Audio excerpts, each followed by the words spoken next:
السلام علیکم عزتمنو. نننې معلومات زه تاسو ته د اویس د پلار په باره کې در کوم چې د اویس پلار نن څه خبرې کړې دي. پلار وایي چې ما مخکې ویډیو کې همدا خبره کړې وه چې زما بچی خو لاړلی او ګل بچی مې او کابل بچی مې او د دې ټولې خیبر پښتونخوا بچی او د دې ټولې ضلع چارسدې بچی و. عزتمنه چې نوره څه خبرې کړې زموږ د ویډیو د سر تر اخره پورې وګورئ، تاسو ته به پوره معلومات در ورسېږي. د دې معلومات نه مخکې زه تاسو ته دا یادګي نه کوم، تاسو کو چې زموږ په دې چینل کې نوي وئ مهرباني وکړئ زموږ همدا چینل د سره سبسکرایب کړئ، خوا کې سره د ټلۍ نشان ووهئ. د هر یوه نوي معلوماتي ویډیو تاسو ته په اسانۍ باندې در ورسېږي. مینوالو په دې ویډیو کې زه تاسو ته دا وایم چې دا اویس قاتل پیدا کیږي او که نه پیدا کیږي. ټول تفصیلات تاسو ته زه په دې ویډیو کې در کوم، زموږ دا ویډیو د سر تر اخره پورې وګورئ. اویس پلار وایي چې ما مخکې همدا خبره کړې ده چې زما چا سره د پلار د نیکه دښمني نشته او نه مې د چا سره څه بد و. اویس پلار وایي چې موږ چا سره ښه نه وي کړي، نو تاسو یقین وکړئ چې موږ چا سره بد هم نه دي کړي. پولیسو هغه ټیم کې همدغه خبره وکړې چې په درېیمه پورې موږ هېڅ هم نشو کولی، په هفته کې به موږ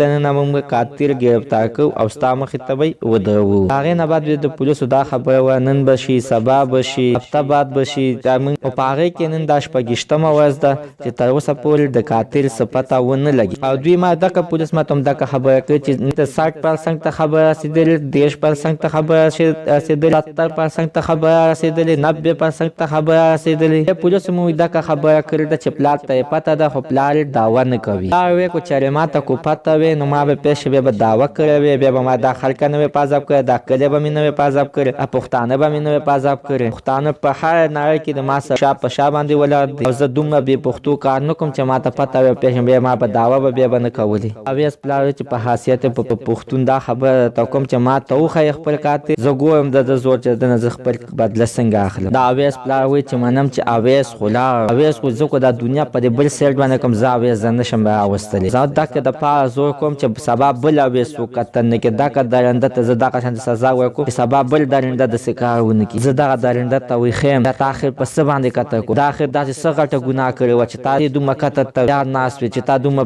بېدردۍ سره قتل کوو. عزتمنو دا و درسره زموږ نننۍ معلومات د اویس د پلار په باره کې چې هغه نن ټولې دا خبرې وکړلې او موږ تاسو سره شریکې کړې. حتماً راسره خپل رایې لاندې په کمنټ کې شریکه کړئ او چینل هم نوي سبسکرایب کړئ. مهرباني وکړئ زموږ همدا چینل د سره سبسکرایب کړئ، خوا کې سره د ټلۍ نشان ووهئ چې هر یوه نوي معلوماتي ویډیو تاسو ته په اسانۍ باندې تر ورسېږي.